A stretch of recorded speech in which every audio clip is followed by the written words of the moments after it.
Hello, hello, hello. Welcome back. Be sure to hit that like button, and if it's your first time here, be sure to subscribe as well, if you feel up to it.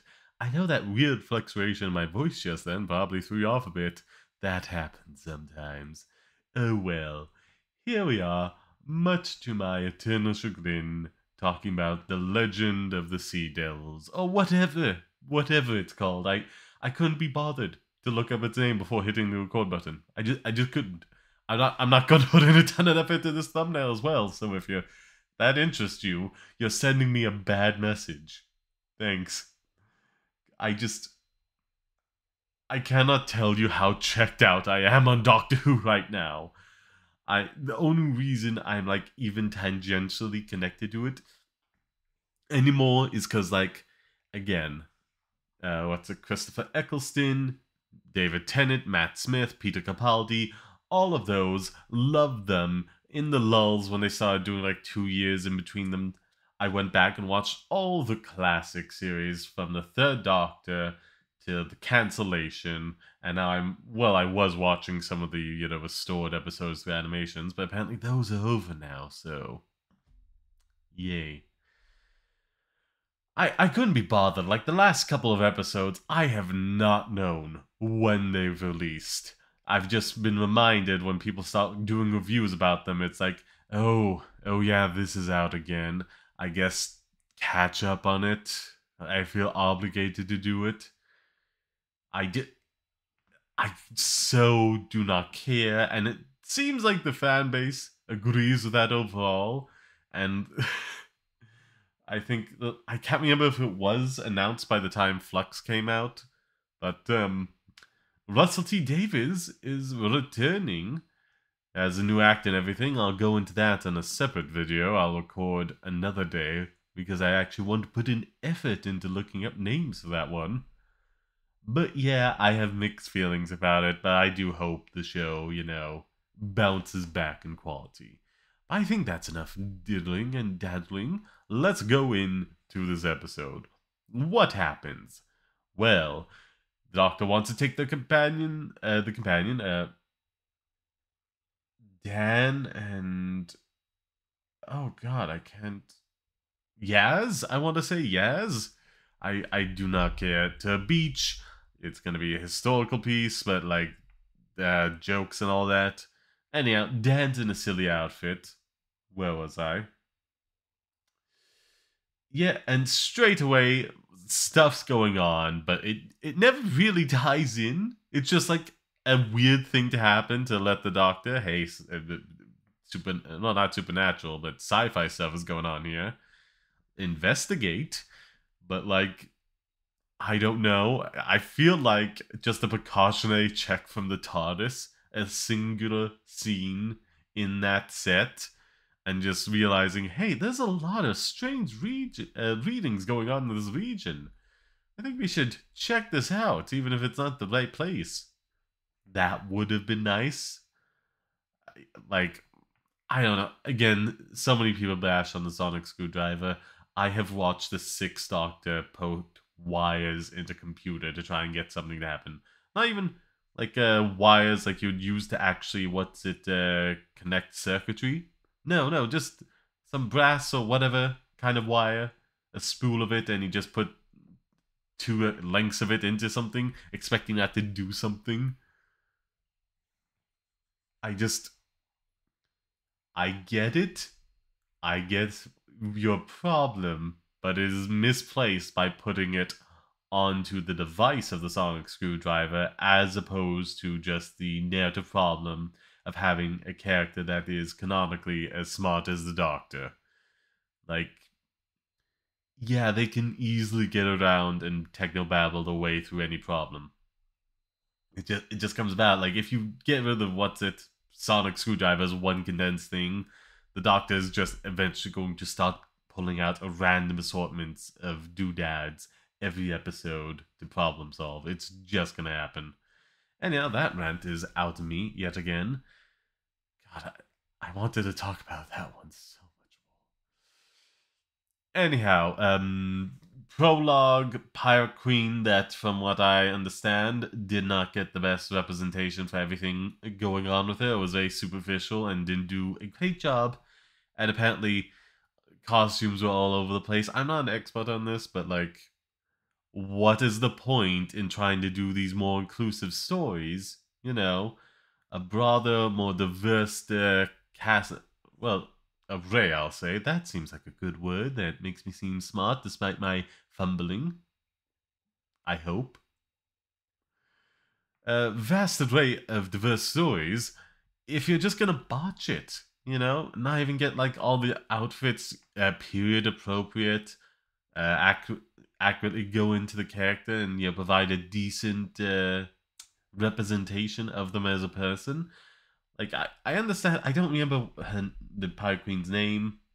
The episode does not do a good job of like establishing her as a decent character. I don't. I feel like the actress goes in strong, and that could have worked in a better script with some better direction. But no, I'm neutral. I just don't like the character as it represented. The actress, I don't know.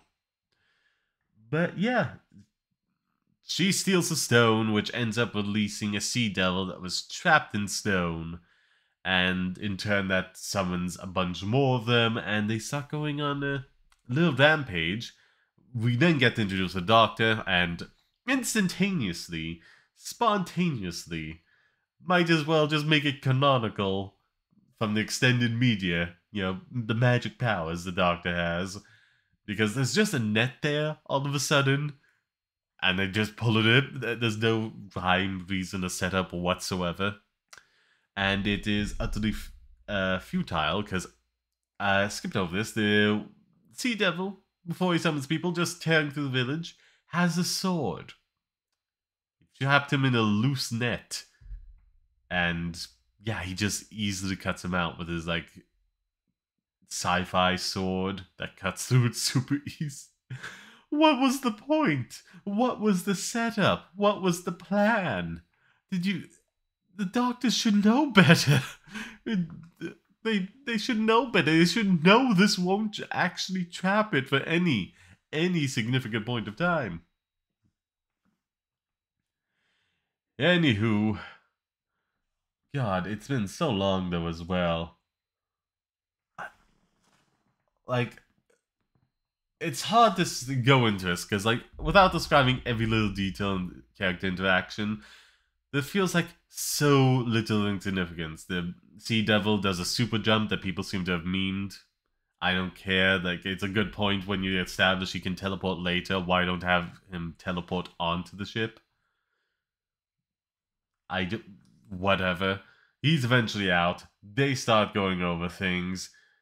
Yaz and the Doctor split off to figure out what happened in the location a few hundred years ago, and get introduced to another pirate that gets thrown into suspended animation, I guess for cruelty's sake, to torture him, and then becomes a character just to then sacrifice themselves for the Doctor yet again, which I generally don't mind it if there is the build up and like a recognition of like, yeah, you're like an ancient alien being that goes around doing good throughout the universe, and you, in your single lifetime, could do far more than I ever could.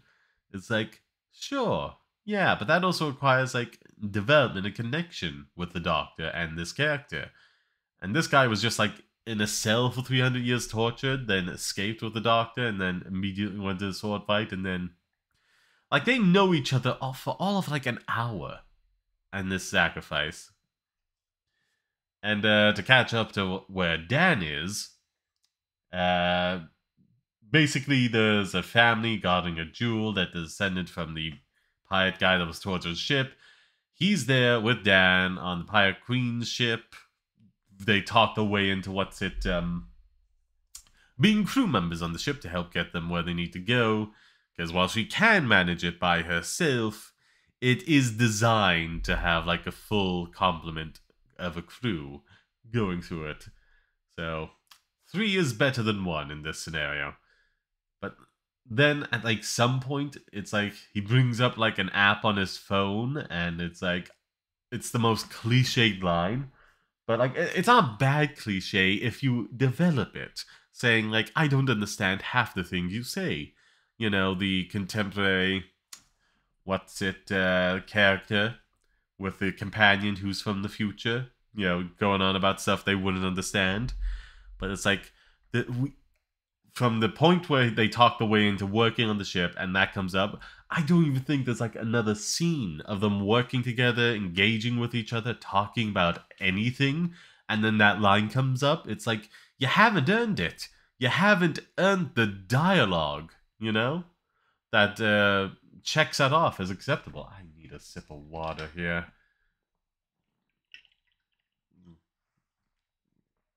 By the way, it's a good time for me to call this out. What's it? New PC fund. Why that's going to be staying in as opposed to just being a pause that I edit out. Yeah, I can't really edit too much with this right now, so yay.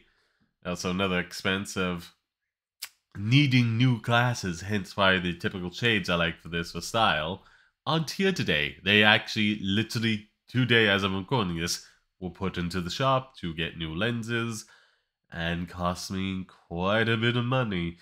And I still have a few more pairs that, like this one here, that has to be updated. So any and every donation would be a huge help. Anywho, let's get that off screen now. Badoop. Yeah, just hadn't earned that. It, I just didn't earn. Nothing in this episode was earned. Now, to finally tie this back to what's it, je ne sais quoi, my review of, my rambling review of The Suicide Squad, there we are. Jesus, my brain fails me every day. Oh well. There's eventually a fight scene on a pirate ship, and it is abysmal. The doctor just like moves about, goes onto a balcony, there's to slide down on the outside of the ship for like no reason whatsoever other than movement, I guess. They do a backflip at some point, and it's like, I'm just thinking back to like, what's it, the third or the sixth doctor that, you know, actually would get a bit physical. Even like the fifth doctor, which, you know, I feel like is the most pacifist doctor. Like, not even just in principle, just has it the least in him to do it, but one push comes to shove, would still knock someone out. And like the most iconic thing I remember that doctor for is like literally judo throwing someone and like apologizing to them after they went unconscious because like they really hated doing it, but they still did it when they needed to. And the problem with this Doctor and the modern series as a whole is like they do a very childish and simplistic understanding of pacifism, which in turn means like the Doctor will never, never, ever raise a fist at all, not even in like self-defense. But it's like, no, that's not pacifism. Or the way at least it's a very like simplistic view of it. Or the Doctor holding themselves to extreme standard, but like they don't in a lot of other gods, so okay. But yeah, just terrible. At some point the Doctor just flings away the thing with the sonic screwdriver. I don't have too much of a problem with it because it has been established. What's it? I think all the way back in like God, one of the Matt Smith seasons, season 6, I want to say. Fighting the silence, he can push enemies back, and I think it probably has been a feature in several video games at this point. So it's like I could buy that. It also makes sense for the Doctor to have some pacifistic defensive measure within the sonic screwdriver. You know, not to do a lot of harm. But technically, like, you can do harm with that if the circumstances line up. So, again, but anyhow, over the top. And the real thing that gets to me is like this whole fight scene looks awful, and at a certain point, the Doctor is grabbed and pulled by a sea devil. You think they're gonna stab down on them, but then the grandson, I want to say, of guy thrown off of tortured pirate ship, steps in and well interrupts them, but like it's shot so horribly that like normally it would be all within the one shot. You'd see the Doctor getting away as the Sea Devil is being interrupted, but no, it's interrupted, and then the Doctor, we just reverse shot to them, bent over, breathing deeply, which is a motif, I guess, with the 13th Doctor. They seem to do it a lot, I guess. Sure, whatever.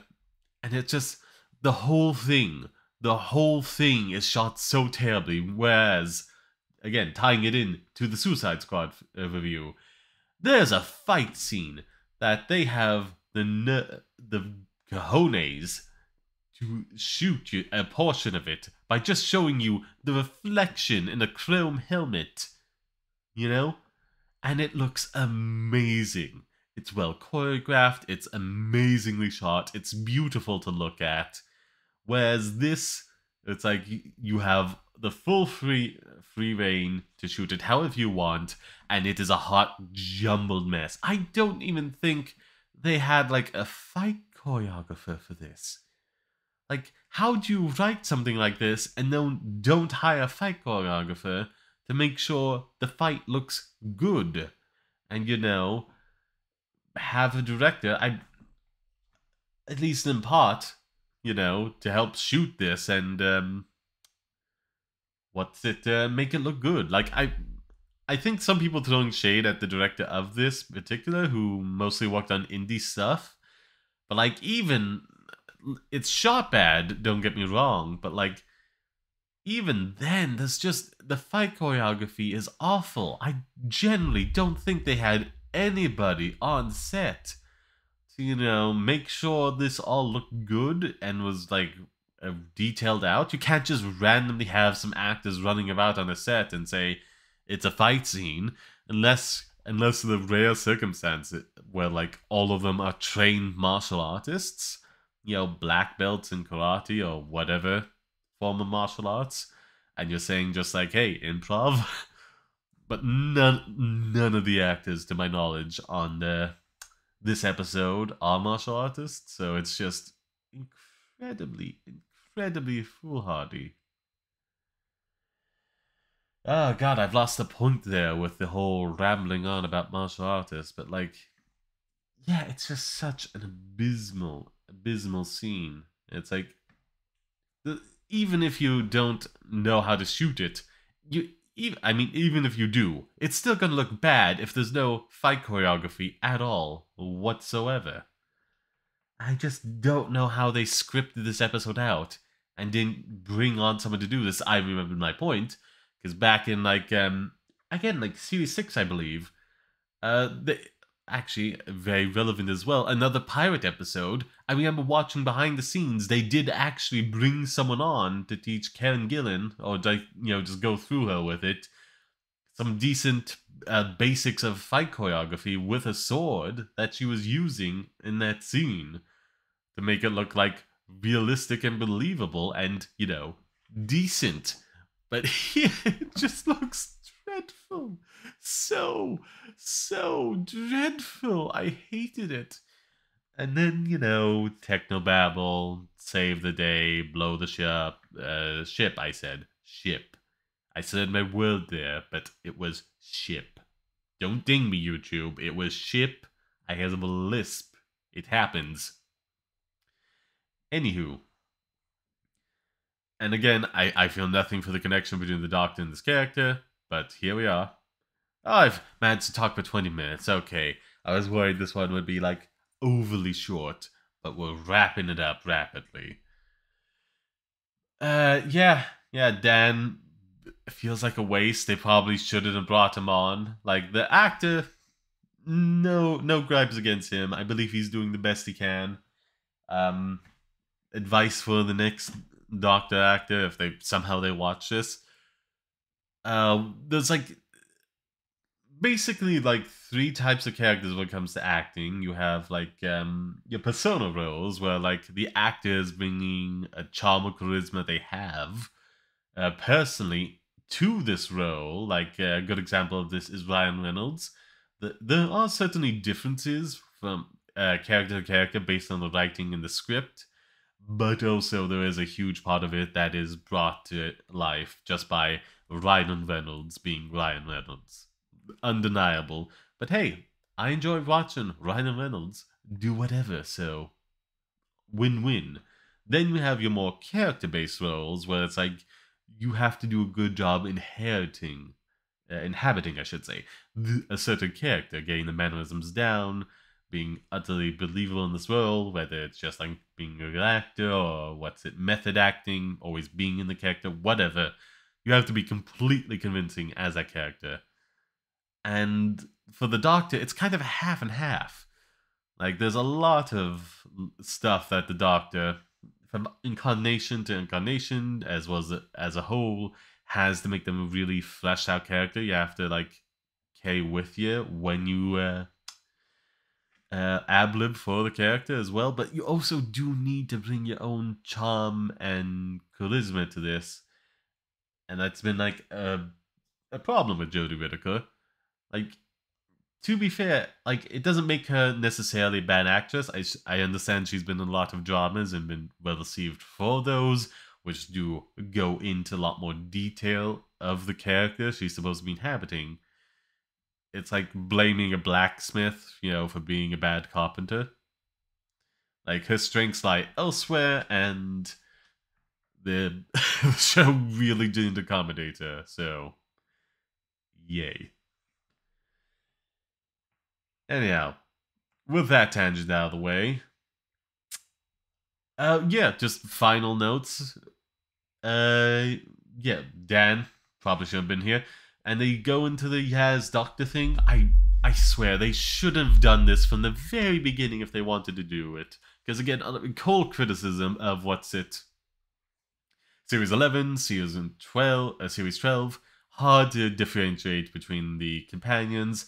You could pretty much have all of them do anything and it would be in character for all of them. You don't really have a firm sense of like, oh, this one is particularly impulsive, will stand up to a bully, in the most juvenile or most sincere sense of the word, but also doesn't really think through their actions. So it's like, okay, that's kind of problematic. It's a trait that can be both positive and negative. And again, like, what was it, Graham? I want to say Graham, whatever. Could have been, more cautious, more tactical, but also, more adverse to putting himself into a risky situation if he didn't really know what was going to happen. Like, and then Yaz being the love interest to the Doctor. Those would have been some unique and interesting dynamics where you could only see, Graham doing certain things, whereas I can't remember the other one's name. I just can't. Whatever he was, him just being like headfirst into action, and Yaz being like a bit more similar to the Doctor, but also more involved with them, so they end up just playing off of each other. And, going along the same route with the Doctor, of course, being just, again, by nature of the character, a lot more intelligent and knowledgeable in these things. But also, Jinisuka? Not belittling Yaz for it, not talking down to her. More enthusiastic to share the knowledge they possess. Would have been great dynamics, but at the tail end of Flux, not even. There was like one throwaway line in like Series 11. People did ship it. I'm a shipper myself. I've been so checked out of this era of Doctor Who, but like I get it. It's like the groundwork has not been laid, and it is not even the 11th hour, not even 5 to midnight. It's like the second hands are like ticking down to New Year's.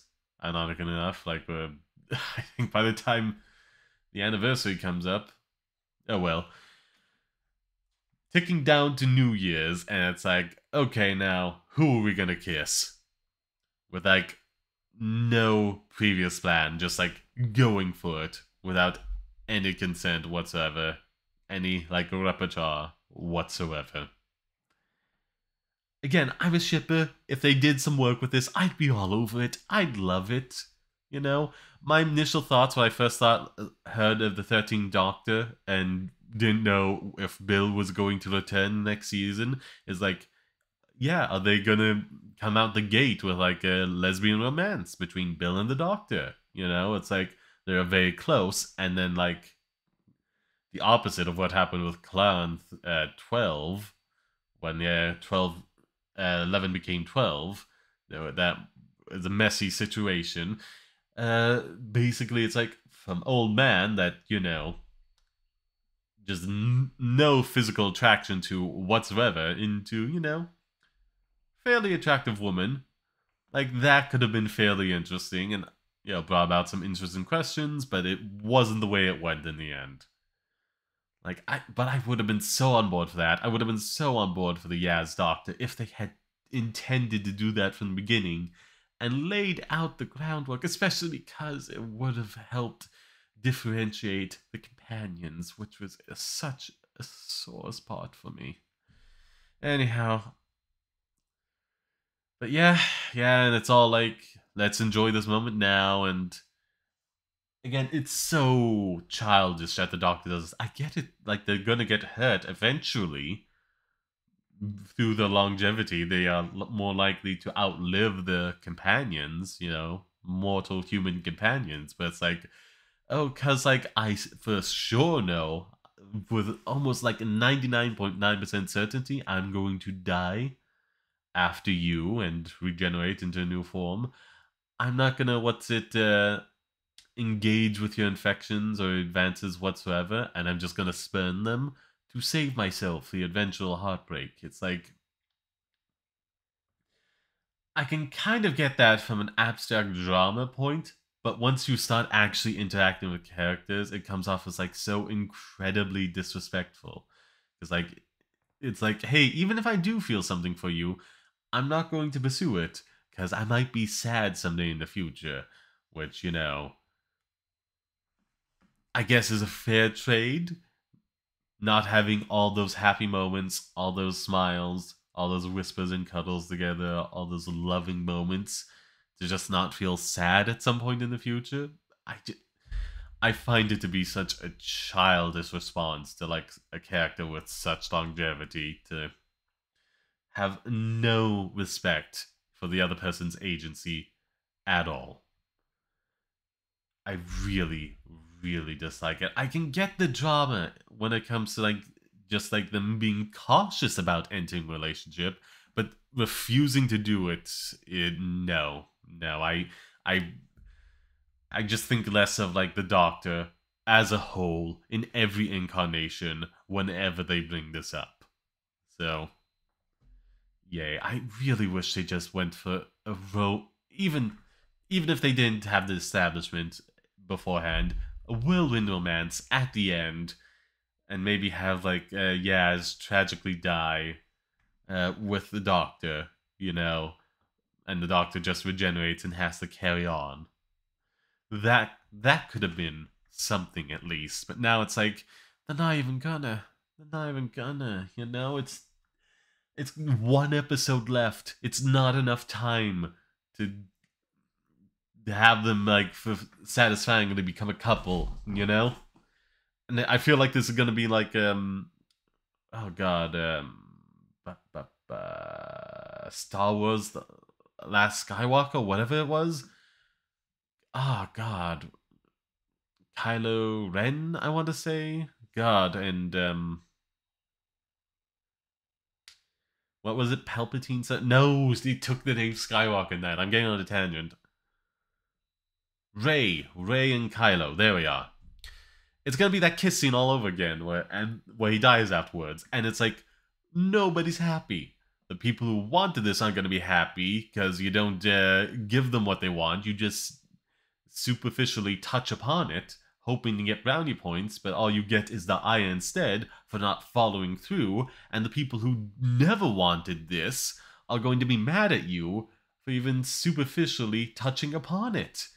It's a lose-lose situation. Just pick a side. Oh, well. And with that, I think I have nothing left to say about the Legend of the Sea Devils, if that is its name. I did make it to 30 minutes. Delightful. It was truly an abysmal episode that I'm glad I did not take the time out of my day to watch as it aired. Oh well. Now, if you did enjoy that, be sure to hit that like button, subscribe, and there's a bunch of stuff in the link tree to go follow, including where I stream Sod Passion Gaming on YouTube and Twitch, and Trevo? Take your pick. I hope to see you there, and also donate, that's a huge help, and there's a Reddit and a Discord. Be sure to join and be an active part of the community. Thank you very much for watching. Now it's time for me to say ta-ta, Wiedersehen, until we meet again. Bye-bye, and hit it now.